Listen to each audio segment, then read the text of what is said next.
हे सत्य आहे की आमच्या बैठकीमध्ये आमदार दादा पाडवींनी तक्रार केली होती. पण शिवसेनेचा प्रोटोकॉल असा आहे की शिवसेना कोणालाही नेमते त्याचा कालावधी ठरलेला असतो. 1 वर्षासाठी 2 वर्षासाठी असं म्हणून नेमले जातात आणि त्याच्यानंतर नवीनची नेमणूक होते. जुन्याचा राजीनामा बी होत नाही आणि अकालपट्टी बी होत नाही. पण नव्याची नेमणूक झाली याचा अर्थ जुन्याचं पद गेलं असं समजायचं असतं आणि जुन्यांनी ते लेटर पॅड वापरू नये असेच संकेत आहेत.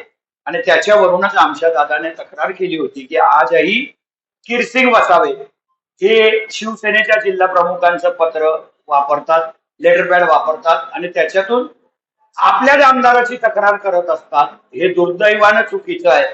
पण आपल्या पक्षाच्या नेत्यांनी आदेश दिलेत की नाही, आम्ही नवीन जिल्हा प्रमुख गणेश परार्गे नेमलेला आहे, त्याच्यामुळे जुन्याचा काहीच संबंध येत नाही. तरी एक पत्र ते जिल्ह्यामध्ये देणार आहेत की किरसिंग वसावेचा आणि शिवसेनेचा काही संबंध नाही.